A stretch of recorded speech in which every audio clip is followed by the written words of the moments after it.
BookTube. It's Tag Tuesday today, and I have a really fun tag. This is the BookTuber Role Tag, and this was created by Allison at Allison's Annotated. Go check her channel out. It's literally incredible, and you'll not regret it. It's so fun. But anyway, let's start with this fun and interesting tag. So the first question is, how do you view your role as a booktuber? I see BookTube as pretty much just conversations with friends. No more than that. Fun, not serious at all. And that's really it. Just fun and talking to friends, really. Like fun conversations. Two, do you have any educational background in literature or literary criticism, either formal or self directed? And so, any experience of stuff like that. I am the definition of someone who is completely self-taught when it comes to like literature and all that. This is all me. Like all these classics that you've seen in my bookshelf tours, that's all self-discovery. Literally, I didn't even do Shakespeare in high school. I did Dracula instead, which was a bit of a weird pick, but I am the definition of self-taught when it comes to literature. I loved it, fell in love with it as a teen, done all the Victorians, all the major stuff, then got into Sir Philip Sidney a lot, which is a bit weird, and then that slowly made my way into Shakespeare and later on like Edmund Spenser and all that stuff, and like let alone the ancient world, which was like opening up, literally going to another world because it's so different to like, you know, an 1800s novel or Virginia Woolf. Like it's just so completely different. Or even the Middle Ages and how weird some of those works are. I just fell in love with it. And I've never taken a class on it at all. I've never been in that environment when it comes to literature or like classic books. So maybe one day I will, but I am the definition of self-taught, like literally. Free. Do you do research on a book or an author before your review? No, I go in completely blind. Unless it's like an author I've read before. That's really it. I go in completely... Sometimes I don't even know what the book's about. I only know the author and I like them. So like, that's the reason why I read the book. But mostly I have no clue what I'm getting into. And I kind of love the chaos of that. Number 4. Do you focus your reviews on objective qualities or objective qualities or subjective opinions? I would say I'm very subjective with my opinions. It's just fun, light. That's why I don't do book reviews. That's why, with all my talking about Georgia, hey, I don't call them reviews because it's more just me ranting with conversations about the plot and all that. But I feel like it's mostly subjective stuff, but I feel like there are some objective things I say that are correct when it comes to some books. And so, I don't know, it's like a weird fusion of both, really. I don't know. I feel like it's more me just like talking about if it's good or not or whatever. But yeah, so number 5.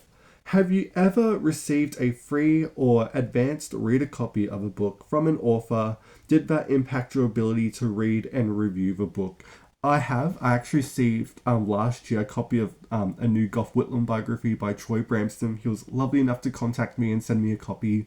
I loved it. I didn't find it a challenge to think about it outside of that, you know, gift or whatever. Like, I really just found it to be siloed off. Like, okay, like I got this book to review, and you know what my opinions are of the book were completely different to the actual act of receiving the book.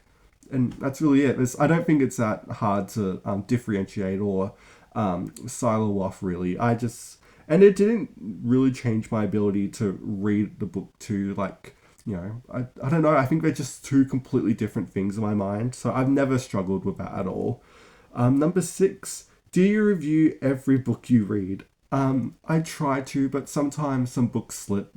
And sometimes if I do a big, like, you know, reading of Joanna Lindsay or Danielle Steele or who's another one, like a Jackie Collins, and I read a bunch of them, and I kind of have the same thing, same opinion about all the books really, because they kind of are the same. Like, I will say I read these ones, you know, of them, and this is what I think about all of them really. Like, they kind of mold together.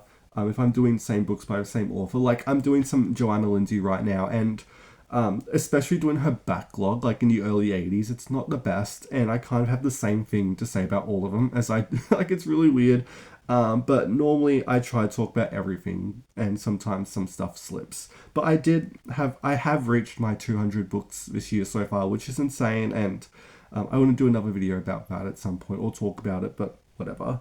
Number 7. How do you feel about the fact that many people are now primarily consuming book reviews by hobbyists and booktubers rather than professional critics? What's gained and what's lost from that? I don't know really. I do read book reviews every now and then. I feel like it's always been a niche thing though. This could just be my age and book reviews not being as big as they once were. But I feel like it's always still good to read reviews that were professionally written, edited, and objective in a way that I feel it's harder to see from booktubers and all that. Not that it can't be done, but I feel like you've got different boundaries around you. Like you're writing for a publication rather than hobbyists that's just doing it for fun and all that. Like I feel like there's more at stake nearly when it comes to professional book reviews. I love that so many people are still interested in books enough for BookTube to be a thing.